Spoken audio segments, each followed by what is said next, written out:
Hi guys, warm welcome to you to week 3 on this amazing breakout 7-week series. A series designed to help you break through any barrier, any rut, any dry season and take you to the next level of the place where you want to go. This week is called the power of disruption. The power of disruption. And I believe disruption is one of the greatest gifts given to us in a mother's womb. The very first thing you did when you were born was disrupt your parents and keep them awake every night.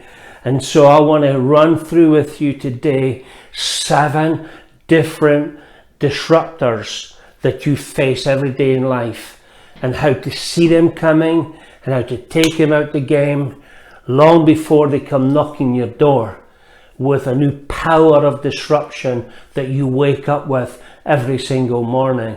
I work with all kinds of people, and I love to work with drug addicts and ex-cons, and the thing is that most of them will tell me they're in a situation, they're in some kind of prison of depression, they're in a prison of poverty, they're in some tough situation, and they just don't have the power to disrupt that and break out of that. And I always tell every one of them, listen, you have more power of disruption than me. You have the power to disrupt your veins every day with needles. You have the power to disrupt your brain every day with chemicals. You have the power to disrupt your liver every day with alcohol. And you've got the power to disrupt your lungs with smoke. And so it's not you don't have the power to disrupt, you have amazing power to disrupt. The secret is to learn how to be a disruptor for good rather than bad. And here's the thing, before I get started, I'm going to come clean with you. Every other person I meet from different rehabs and different places, they always ask me, do you believe in a higher power? And my answer is, I believe in 2 other powers. And both of these other powers are what I call muggers. One is on a mission to mug you every day and disrupt your happiness any way he can. And the other one is on a mission to fill your mug to overflowing with joy and with health and with peace and with love. So yes, I believe in 2 of them. The secret is to know how to take one out the game and make way for the other. So let's get started with the 7 invisible disruptors that come knocking your door every day. And here's the thing, the little thing I want to say before I get started on the 7 is this. Everybody's into hugs these days, and I believe in hugs. Hugs is a great thing, but when I go to the gym, the last thing I want is a hugger.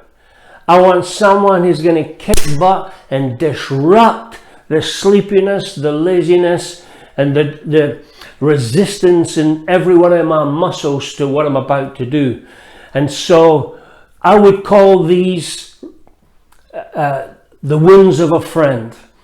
And I believe hugs are fantastic, but if you want radical transformation in your life, then let me encourage you to look out for and welcome the wounds of a friend. So the 7 I'm going to give you today, they're not what you would put in your huggy box, but if you apply any one of these, especially all 7, you will experience wonderful transformation beginning in every single area of your life, and you can begin today. And so the very first one I want to kick off with is crutches. The power to disrupt your crutches. I was only married a few months, and I was convinced it would fix all my paranoia, my jealousy, my loneliness, my insecurity and my anger issues. Only discover within a few months those issues rising up again and almost destroyed my relationship. So I went to a professional counselor and asked him advice on how to fix this problem. And I got about a few sentences into my sob story when he said, that's great, Jimmy, as long as you don't spend the rest of your life using that as a crutch. Poof, that absolutely blew me away. Was it hurt? Yes. He didn't even have the compassion to hear my whole story. Have you an idea what I've suffered? But he knew that the last thing I needed in that moment was a hug. What I needed was to be jolted and disrupted out of a victim mindset into a victor mindset. So even though I went away, to be honest with you, offended, 40 years later, that one single piece of advice has been one of the greatest blessings of my whole life. And so I want to encourage you today. The fact is, almost everybody I meet is from a dysfunctional background, has had tragedies, all kinds, and I'm not playing this down one little bit, but they can become prisons if we use them as a crutch, not and an excuse not to move forward. So first thing in the morning, make a radical, tough decision. Today, I'm going to disrupt the hell out of every single excuse and every crutch to make it today. Do this before all hell breaks loose and comes knocking your door. Don't wait on it showing up. You don't wait on anything disrupting you. You become a disruptor the minute you wake up in the morning, and make a decision to spend your day disrupting every single thing that keeps you imprisoned. And the second one I want to mention this is fears. And many people say, you have no idea the extent of my fear. How can you say this? You know, but I want to shoot straight with you. The people I've learned from this, and I hope I'm not exaggerating here, but my hunch is that if we put all our fears together, it would not add up to what these individuals have experienced when it comes to fear. But fear is nothing more than a straw man. It's nothing more than a feeling. It's nothing more than a scarecrow. And the thing is, if you fly low like the crow and hang out with crows, then you're going to be knocked out by that scarecrow every time. But I want to give you a secret. I play mind games. I just have fun with this. Whenever I see the scarecrow coming, I mentally, literally jump in a helicopter, and I just get up there in the air and I look down on that sucker. And guess what? The higher you go in your helicopter, the smaller that thing becomes, and you realize that little speck of fear is taking you out the game. And so don't let that fear determine whether you go out, you go in, whether you take that job or you don't take that job, whether you forgive that person or don't forgive, whether you make that tough phone call or not. Decide to take back today 100% responsibility and control of your life and your decisions, and don't give it up to excuses. Don't give it up to fears. You're the only person in the universe who can cause defeat in your life. Let that sink in deep. The third one I want to mention to you is comforts. You've heard this one a few times, but I want to encourage you to become the greatest disruptor of your comforts ever. I start my day with a shower and I finish it with a 60-second to 2-minute blast of ice cold shower. And I do that just to inject pain into my system, to encourage me to go through the day looking for the most uncomfortable seat in Starbucks, the most uncomfortable place to sit, the most comfortable thing to do, because all real blessings in your life and success in your life lies on the other side of comfort. That's just another little game I play I play to just jolt my system every morning. Don't go looking for the path of least resistance. Don't go looking for the easy thing. Don't go looking for the easiest gym instructor. Don't go looking for the comfiest seat in the room. Give that up to somebody else who's willing just to slouch around. But you put yourself in a chair, high stool, so you have to sit up straight, be focused and buzz on. One lady changed the whole of history with the seat she sat on. And this is one of the ladies, one of my heroes, one of the greatest disruptors and heroes.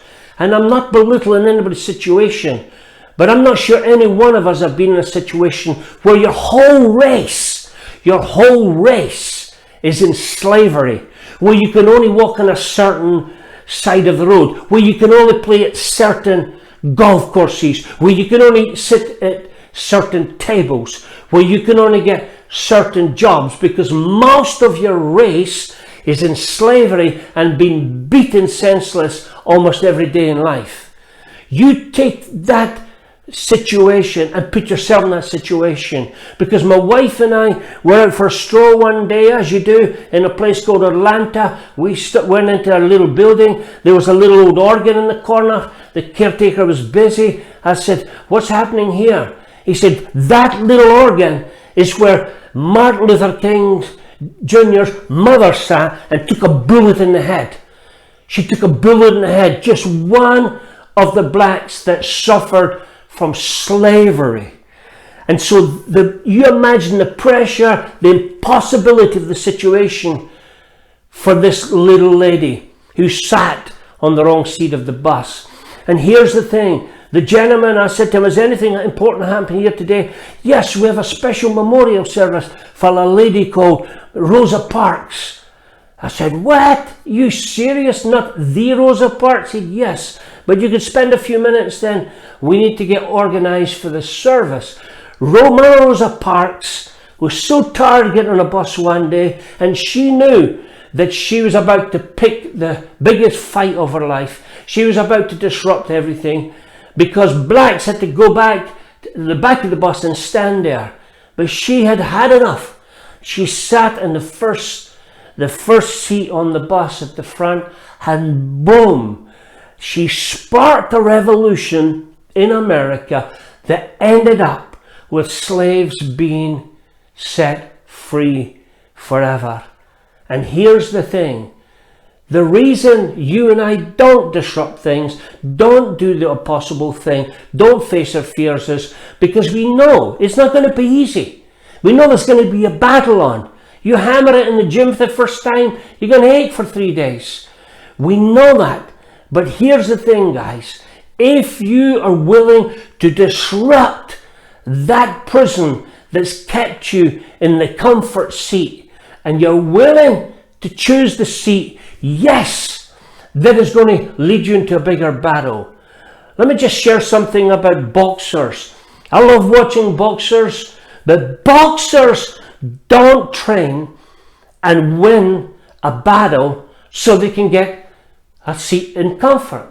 No, every single one of them, the best champions in the world, they all pick a fight, and they fight their battles to win the battles so that they could be ready to face a bigger battle and a bigger champion, and that excites them and motivates them. So I want to encourage you guys, if you wake up in the morning and you're not in the middle of a fight, start one.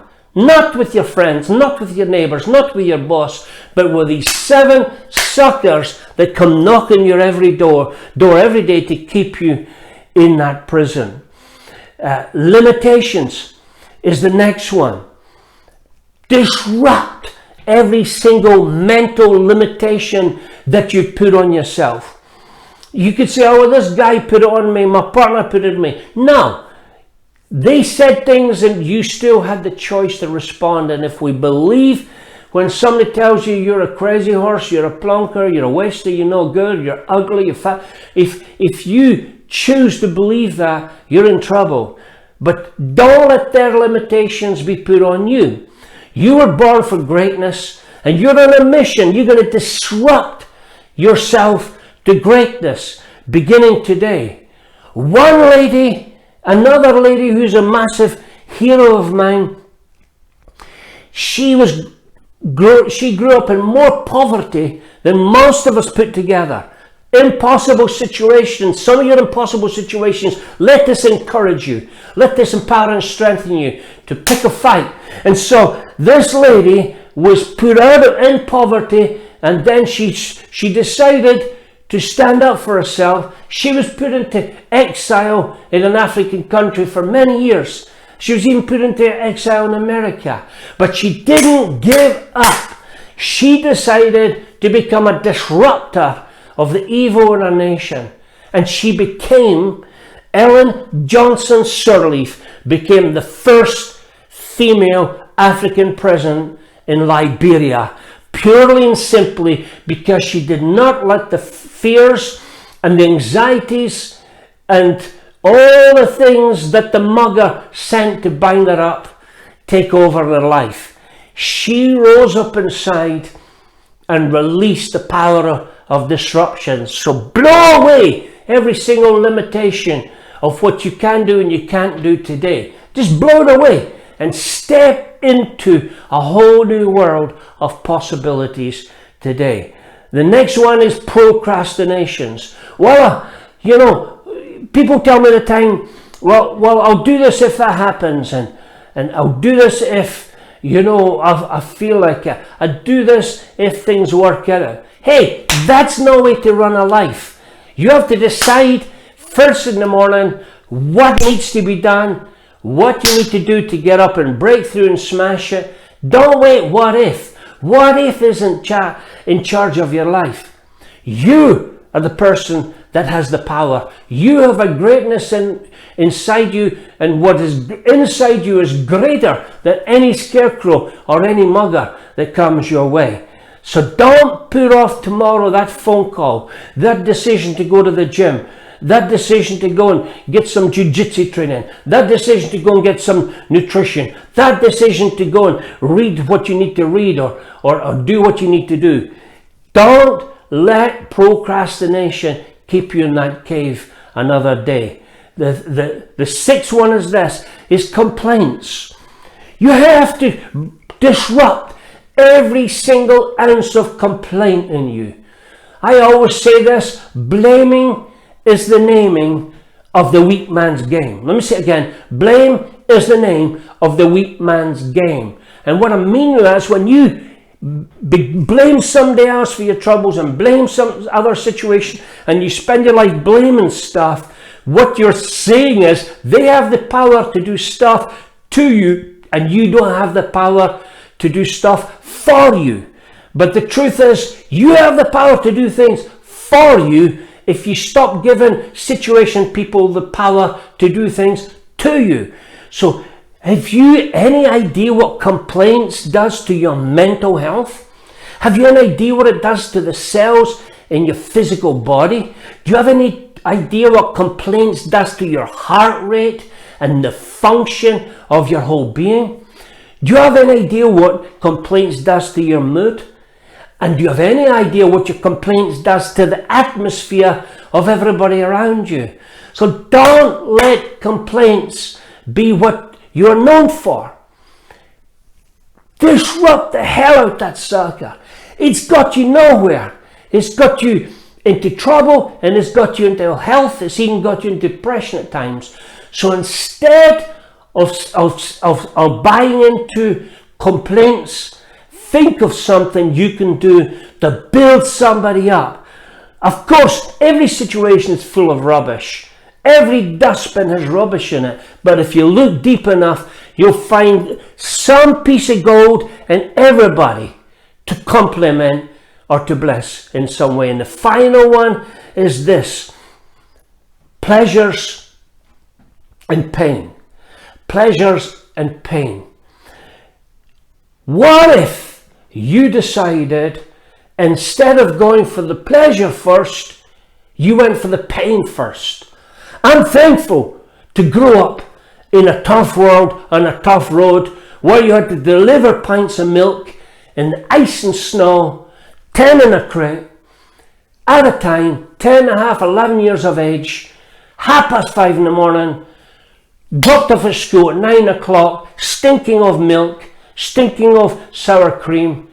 But the sensation of putting pain in place first, because we were trained to save up for things, to prepare for things, to look forward to things. And so when the things came, you had an incredible sense and an incredible sensation. And so the thing is that I feel for kids today, because everything is instant. One click to get what they want, one nod at the fast food, one blink at a television, and boom, everything comes. And so we've lost that whole sense of when you would spend 3 days buying the right t-shirt or getting yourself spruced up to meet your girlfriend because you hadn't seen her for 3-4 days. Now you're seeing her 24/7 with one click, and we've robbed ourselves of the joy of preparing, of working hard, of putting our muscle into something. And what we've done is we've attached pain to the wrong things and pleasure to the wrong things. So we've attached pleasure to the instant thing, the instant bite to eat, the instant drink of the wrong stuff, the instant word, the instant anger, the instant demand. But what if we swap that over? And what if, instead of attaching pain in our minds to the gymnasium, to what we eat, to what we say, what we do, we flipped him over and we attached incredible pleasure to the thought of living right, working out right, speaking out right, doing the right thing. The problem is most people have swapped over and they've attached pain to the wrong things and pleasure to the wrong things. So I attach pain to so many so-called comfort things, and I attach pleasure to so many uncomfortable things. And so think that one through and resist the temptation to not put the work in to where you want to get. Not do the reading, not do the studying, not doing the working out, not doing the nutrition, not doing all the things that people attach pain to. Swap that over. Bite the bullet. Do the painful stuff. Do the painful things. Face up to the painful stuff and apply yourself to it. And it may be 1 year, 2 years, 3 years down the road before you get to the pleasure, the weight you want to be, the shape you want to be, the degree you want to have, or the health you want in your body, or the joy in your family, the breakthrough in relationships. Guys, it's time to disrupt the hell out of every single one of these 7 that have held us back. Because here's the thing. You're either serving the mugger who comes every day to disrupt you, or you're waking up in the morning and you're allowing the other mugger to fill up your mug every morning with peace, with confidence, with power, with joy.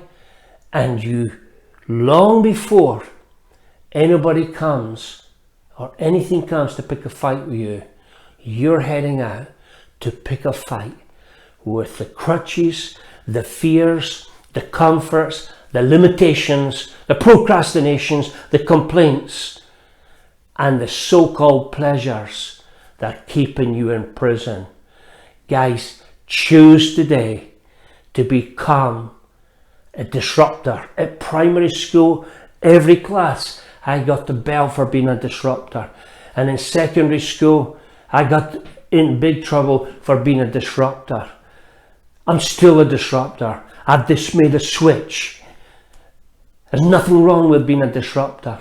Then I'll finish with a story. I went to a primary school locally where a child had been expelled from his other school because he put an axe through his mother's door because he'd had enough of her sleeping with another stranger. The frustration was too much for him. It caused war in his family.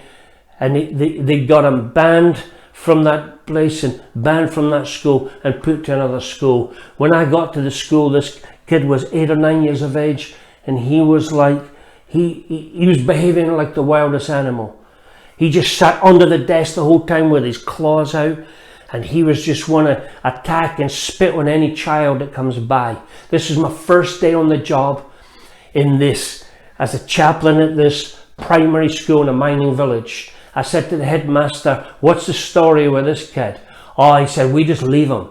We just leave him. No one has a clue what to do with him.